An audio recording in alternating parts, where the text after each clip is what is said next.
Yan, magluto tayo ngayon ng kare-kare. Nakaprepare na yung mga gulay natin. Meron nga pala tayo dyan, yan, alamang na hipon. Tapos meron tayong peanut butter. Yung walang tamis na peanut butter. Pang kare-kare talaga siya.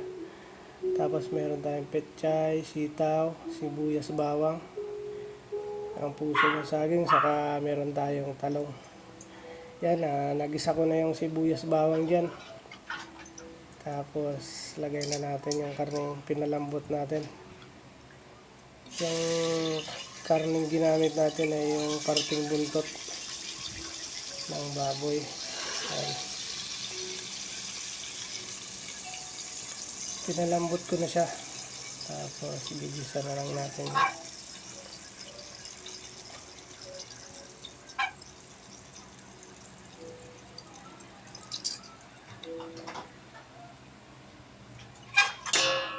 Isa-isa lang natin yun.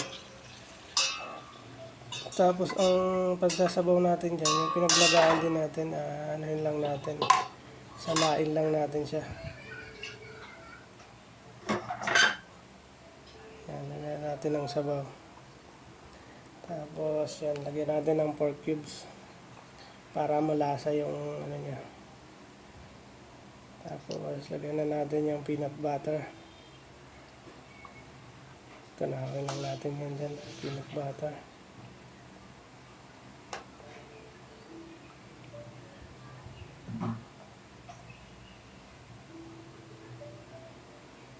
Yan, medyo tunaw na siya. Mekos lang natin. Tapos lalagyan natin siya ng cornstarch para medyo lumapot yung sabaw niya.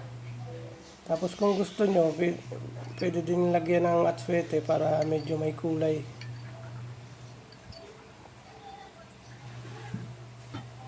Ayan, lagyan natin yung cornstarch.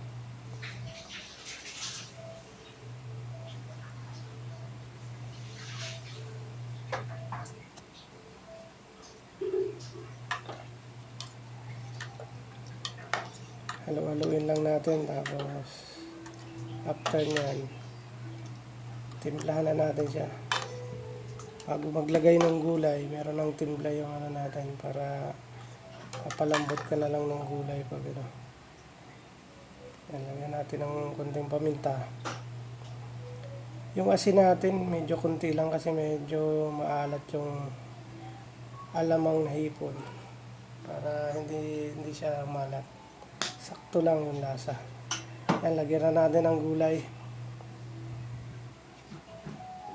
Ilagay natin una yung puso ng saging kasi medyo malalaki yung ano niya, hiwa. Yan, medyo lumapot ng sabaw natin. Pwede na natin lagay yung gulay natin. Yan, lagay na natin yung puso ng saging.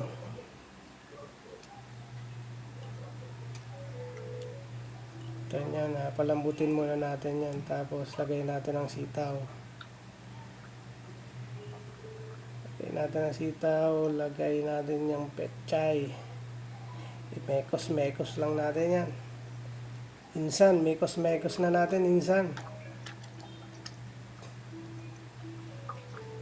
Yon, mekos insan. Mekos lang. Para sa ating masarap na kare-kare. Yan. Medyo malapot na yung sabaw niya. Medyo lumapot. Tapos ang huli natin lalagay dyan yung talong. Kasi madali lang siyang maluto. Malambot lang yan. Yan ang huli natin lalagay. Yan. Ito yung talong.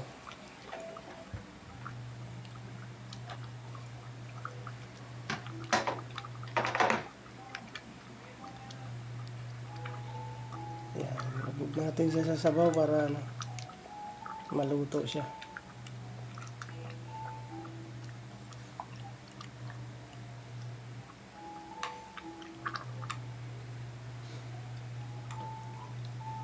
Tapos yan, okay na. Pwede na muna takpan muna natin. Takpan muna natin yung sa sabaw, tapos medyo takpan muna natin siya para maluto. Yan, malapit na maluto yan. Yan. Tapos yan. Plating na natin. Binuhusan natin siya ng sarsa niya. Yan. Tapos naka-ready na din yung alamang na hipon. Yan. Luto na ang ating kare-kare. Luto ng masarap na kare-kare. Pwede na tayong kumain. Kain na tayo mga kaibigan. Yan. Sarap na kare-kare. Yan na, kain tayo. Lagyan natin ng alamang. Yan, lagyan natin ng alamang.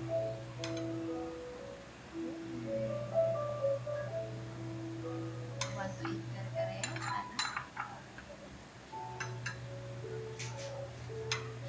Like it?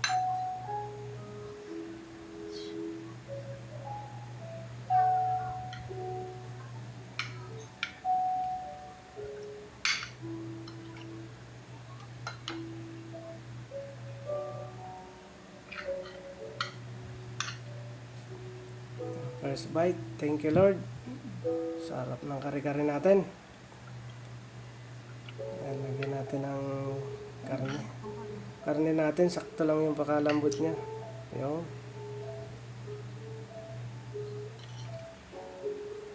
Kain na tayo. Thank you, Lord.